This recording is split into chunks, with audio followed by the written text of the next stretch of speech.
Hey fellow nerds and weebs of this generation, today I'm finna come to you to speak about a manhwa I've recently come upon. Now I'm gonna be real, I don't be reading manhwa as much as I read manga and watch anime. But this one in particular I read recently and I just want to talk about for my first video, so yeah, let's get into it.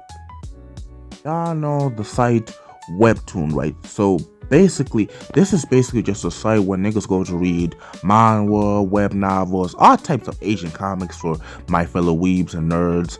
And basically, I had to search up this nigga's name. I had to search up the MC's name to remember this manhwa. It's called The Reborn Young Lord is an Assassin. Like the fuck?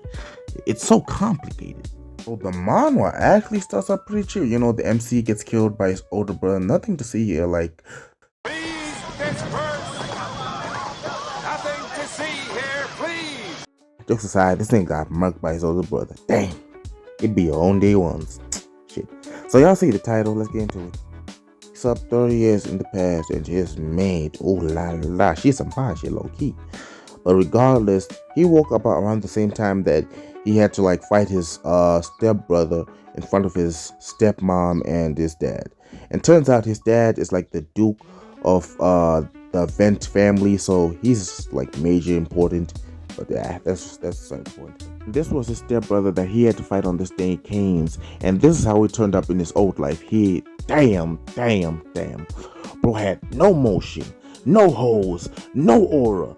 But listen, he has a chance to flip the script though, you get? He has a chance to flip the script though. Charges in, right? And basically, Big Boy think he's the shit, but he got dealt with swiftly, very elegantly, with the elegance, you feel me? Elegantly. Look at him crawling on the ground. Forward a couple minutes later, and our MC stepmom was not having it. She was not having it. Auntie confronted bro, saying that you were a commoner, son, alright? The only reason you here is because that old man couldn't keep his shit in his pants, alright? And basically, in his old life, this shit probably would have worked too. It probably would have worked. But he confronted Auntie, telling her, nah, twin, I'm going with your son to the academy, okay? So you better be careful around me. Otherwise, you know. Big Bro basically just showed his dominance. Okay, they started explaining how the Vet family, the MC's family, is so important because they're the guardians of like the continent shit. And basically, his dad was supposed to die in his previous life due to the Demon King, and he would have never had an opportunity to talk to his dad in his previous life. So his dad calls him in, and they started yapping because basically he didn't know that his son had so much talent, and basically he was happy for his son, his other son. This man is definitely not father of the year. Damn. But to be fair, he didn't know that his son was going to kill him in the future. But Cyan, be the slave for now. Anyway, they start explaining to us how like there are two borders in this country and whatnot, the demon side and the human side. So this is where Cyan was plotting to go, alright? And her sister had just come back from the trip and she heard the news, so she wasn't having none of that, alright? So she challenged him to a duel to make sure that he doesn't go. But look at her fine, sexy ass. Before any of you call me a predator, we are the same age. We are the same age. We are both minors, alright? So she charges at him, and she gets parried, alright? Big Boy parries the attack. Cool. She does a little step back, and she is visually pissed. She was not expecting that.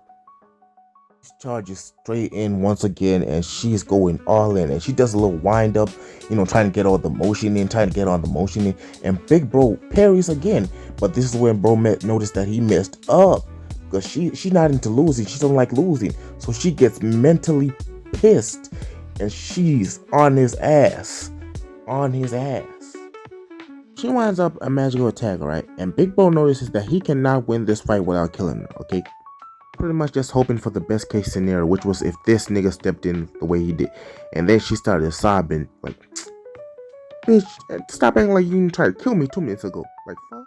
I would be so pissed off in this scenario, but they pretty much just start talking about how she's like the best student of the academy and she's 17 and whatnot, Apparently, in his old life, she ends up dying when she's like 17, fighting off beasts, and this time he promises to protect her because he has the strength to protect her.